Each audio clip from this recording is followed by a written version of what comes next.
Donc, Mme Dion, qui est candidate du Bloc québécois, va se joindre à nous dans les prochaines minutes.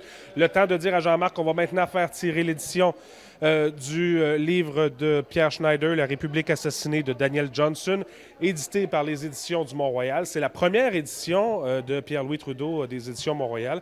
Et je pense que ça va lancer fort parce que ça risque de faire jaser ça au Québec dans les prochains jours, prochaines semaines. Isabelle Dion, candidate du Bloc québécois, bonsoir. Bonsoir.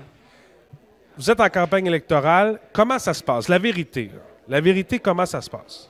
La vérité, c'est que les gens sont contents de nous rencontrer, contents de nous voir. Ça leur fait plaisir d'avoir quelqu'un à qui parler, une personne proche qui est à l'écoute.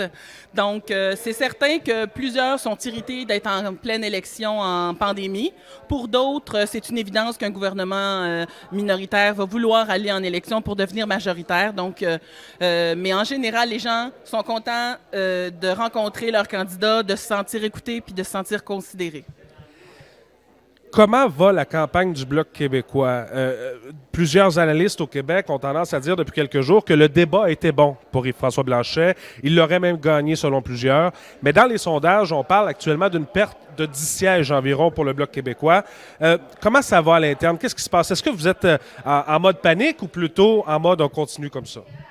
Bien, moi, personnellement, dans Alfred Pellan, mon équipe, on continue, on est de l'avant, on est sur le terrain, on va rencontrer les gens. C'est sûr que les sondages et tout ça, si on commence à regarder ça, ça se peut qu'on devienne en panique. Il nous reste encore 2 semaines. Les gens sont là. C'est eux qui décident en bout de ligne. C'est la question, c'est derrière l'une. Plusieurs personnes ne sont pas encore décidées. C'est important d'aller les rencontrer pour les amener à voter pour le Bloc puis qu'ils comprennent à quoi on sert. Plus il y a de députés au Bloc à Ottawa, mieux on va être capable de défendre les intérêts du Québec. Puis c'est ce message-là qu'on essaie de dire au plus de gens possible pour qu'ils puissent voter du bon bord, comme on dit.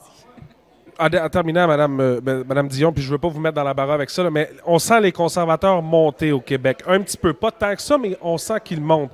On sent que les libéraux gardent leurs acquis, mais le Bloc québécois descend un peu. Est-ce que c'est pas mieux pour les Québécois d'avoir un gouvernement conservateur qui a reconnu la nation, etc., qu'un gouvernement libéral? Si avoir à choisir entre les deux, est-ce que c'est pas mieux pour les Québécois un gouvernement conservateur?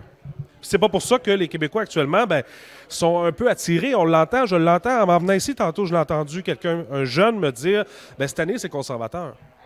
Bien, je vais dire comme mon chef, que ce soit rouge ou bleu, l'important, c'est que le Bloc soit fort pour qu'il puisse défendre les intérêts.